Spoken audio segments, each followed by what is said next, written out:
toasted pine nut, and today I am in my kitchen. Finally, I have waited, it feels like forever for this moment.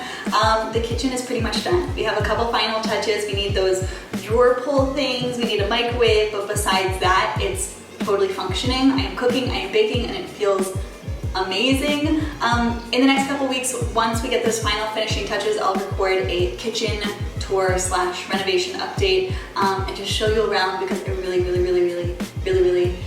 love how it turned out, and I can't wait to share it with you guys. Today we are making chocolate chip scones, and I'm completely obsessed with them. They are buttery and flaky and golden brown on the outside, nice and doughy and delicious in the middle, and basically everything you want a chocolate chip scone to be. This recipe is on my site. I'm linking to it in the description box if you want to head down there. You can print it out, you can make it for yourself, and I am so excited to see your creations. I'm so excited for you guys to make this recipe because my kids love it, my husband loves it, I love it, they're amazing. They come together in one bowl. It's a quick and easy cleanup, and although scones seem kind of fancy, they're actually really easy to make. So we are making these chocolate chip scones. I debated calling them chocolate chip cookie dough scones because they are so doughy and delicious, but I felt like that was kind of confusing. So chocolate chip scones it is. Let's jump into the recipe.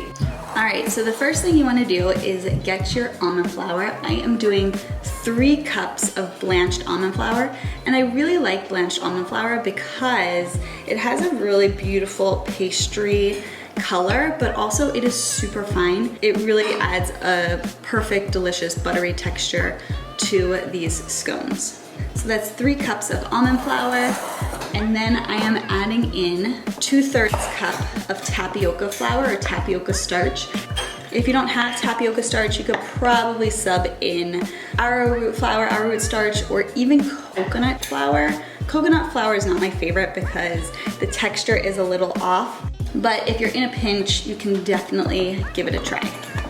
The next thing we're gonna add is 1/3 of a cup of coconut sugar. I love coconut sugar because it adds a delicious caramely, deep, rich flavor to these. If you don't have coconut sugar, you can use brown sugar. And then we are going to add 1 big tablespoon of baking powder. Because almond flour can be a bit heavy, it just helps the rising process a little bit. And then we're gonna add 1/2 teaspoon of pink salt right to the bowl.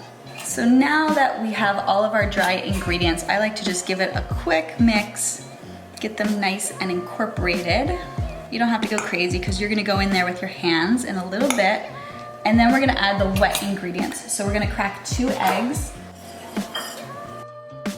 So I like to crack the eggs into a separate bowl. Since I don't feel like dirtying another bowl, I'm just gonna crack them right into this measuring cup. Make sure there's no unwanted shells in there. Looks good to me, so I'm just gonna put these right in. So then I'm going to add 1/4 cup of heavy cream. If you can't do dairy, you could sub in coconut cream, that should work. And then a splash of vanilla, about 1 teaspoon. So now we're gonna move on to our butter. So you want chilled butter, and what we're gonna do is just cut it into cubes, and we're gonna work this into the dough with our hands. So I like to try to get it into smaller cubes, but do whatever you can. Some people really like to grate it, so they'll freeze the butter and then put it through like a cheese grater, like a handheld cheese grater, and that works for them. I also like that that would give it some smaller pieces. So I am just going through, cutting it into cubes.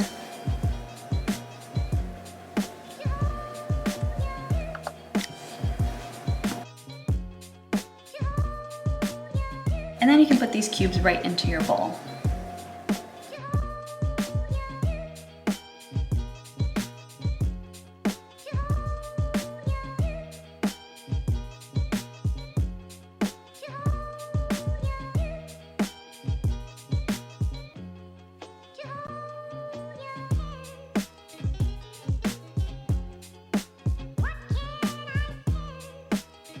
All right, so now we're going to mix it. We're gonna go in with our hands and just kind of incorporate everything together. I like to give them a squeeze with my hands to work that butter in. and just keep going until the dough, the scone batter just kind of comes together. This was really fun. I did this with my kids while they were home and they loved getting their hands dirty. The other thing with scones is traditional scones, the more you work it, it can kind of get tough and less fluffy. Because we're using almond flour, that's really not the case. I don't like to overwork it, but you really don't have to be as gentle or gingerly with it. So it's perfect to have some little helpers because you really can't do this recipe wrong.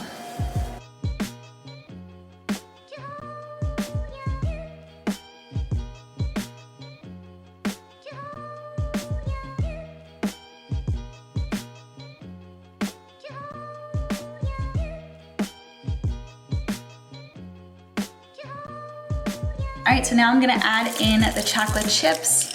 I like to reserve some of the chocolate chips so you can press them on top just so that you can get some chocolatey, chippy scone tops. And you just wanna fold this in with your spatula. As you can see, my batter might have some little butter streaks throughout it, and that's totally fine. That'll get incorporated as it cooks. I don't mind it at all. So just gently fold them all in until it is combined throughout, and then we are going to make our scones.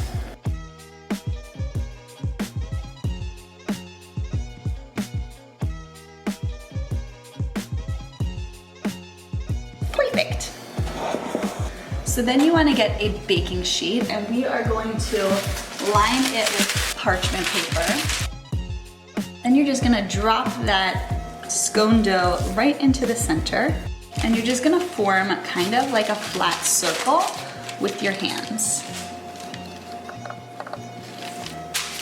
Looks good. I like fatter scones, so I just go like that. And then you wanna grab a sharp knife.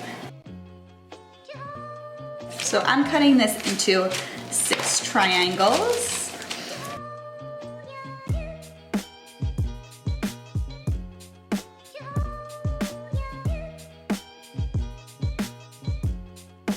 And now you have a choice. If you like your scones to be crispy around all the edges, you can separate them and bake them separately like this, scattered all around the tray, or you can bake them exactly like this in a circle, and that'll leave the outside crispy, but the inside a little gooier. I'm gonna spread them out about 2 inches apart.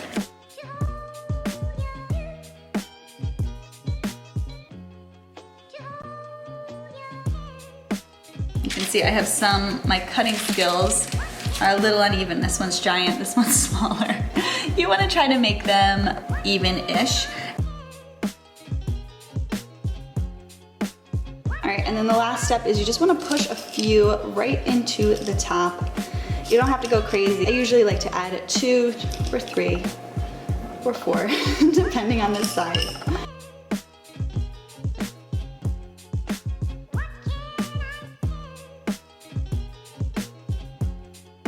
And then we're gonna pop these in the oven at 350 for 25 minutes.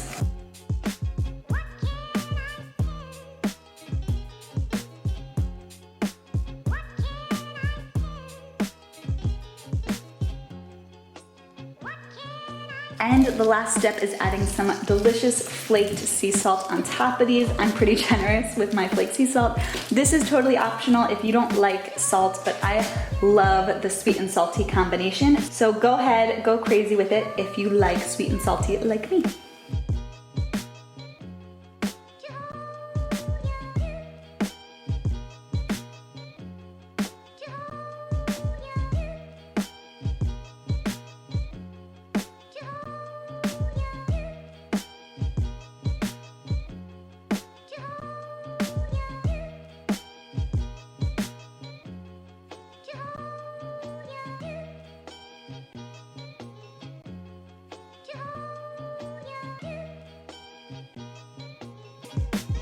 All right guys, here you have it. It is beautifully golden brown, it is warm, the chocolate chips are melty, and it is sprinkled with flake sea salt. And now I am going to take a bite.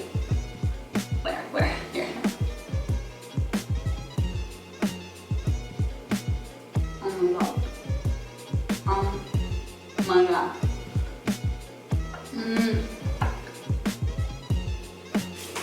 The outside edge, I feel like I have crumbs all over my face. The outside golden brown edges are crispy, and when you sink your teeth in it, it is out of this world amazing. And then the inside is just so doughy and tender and moist. These are so good. I can't wait for you guys to make this recipe. As always, I am linking to the entire recipe with the measurements down in the description box. So head down there if you want to make it for yourself. Hashtag the toasted pine nut if you do end up making it. I would love to see your creations. And that's it for me today. I am Lindsay from thetoastedpinenut.com. Come hang out with me on Instagram at thetoastedpinenut, and I will see you in my next video.